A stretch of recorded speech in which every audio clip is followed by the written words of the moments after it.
Hey y'all, today I'm going to make my French macarons. It's been a hot minute since I made them, so I'm going to do a test batch just to make sure that everything goes smooth. I don't want to be trying to make these and then ship them out and then run into problems. Baking can be like riding a bicycle. If you haven't made something in a while, you should definitely do a practice round, especially for somebody that is paying for something. In a mixing bowl, I have 7.4 ounces of powdered sugar and 6.3 ounces of almond flour. And I'm going to whisk those together until it's nice and combined. Now I'm going to pulse everything together in the food processor for about 30 seconds. Dump about half of the mixture into your fine mesh sieve and gently going back and forth with a spatula, sift it out. This is what I'm talking about. Don't force it through the sieve, just discard it in the trash.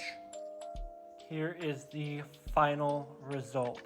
I just added 77 grams of egg whites, and now I'm going to fold all of this together until it forms a stiff paste.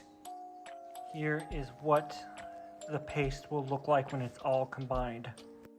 Next, put 77 grams of egg whites in a stand mixer and then get 144 grams of granulated sugar. Tilt the side of your mixer up a little bit since there's so little egg whites in here and whip it to medium peaks before you start gradually adding in your granulated sugar. Once all your sugar's added in, whip it to stiff peaks. Here's a nice stiff peak. Go ahead and add in about 1/3 of your freshly whipped meringue, and you're just going to take it and you're going to start to fold that in there. And once it's already folded in, go ahead and add another increment. Do the same thing until all the meringue has been folded in. Here's what we're looking like. Now, I'm not going to mix this up anymore right now because I'm going to divide it in half, because one is going to be pale pink. A little bit of this goes a long way. The other, I'm going to do a sage green, and to get sage green, you simply mix yellow and blue. Just a little bit of blue. Looking fab. Got my pink, got my green. Let's pipe them. Go ahead and cut the tip of your pastry bag off, a nice even line. Some people like to use a metal tip.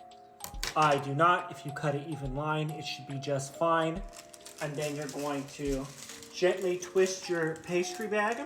And to get even macarons, I like to count. So I'll do like a 1, 2, 3, and then move on to the next macaron and like a 1, 2, 3. So 1, 2, 3, and then I do a little twirl. And here you can see we've got some lovely piped shells. Here are the sage green ones.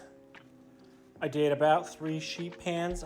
Now you guys can see that this recipe makes a lot of macarons.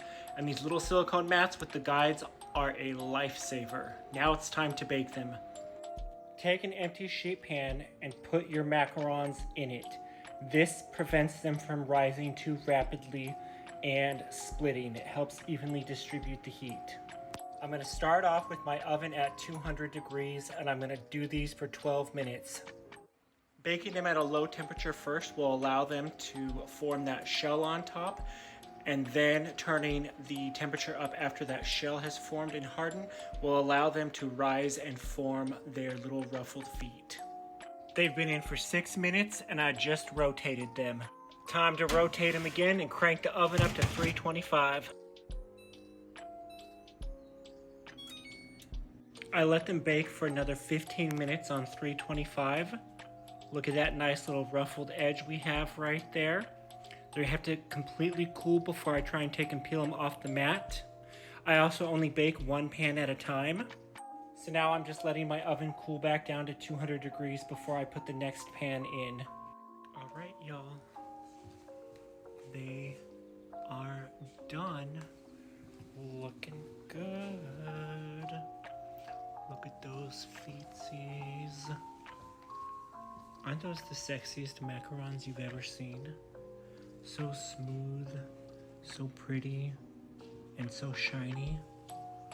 Oh, I can't wait to film.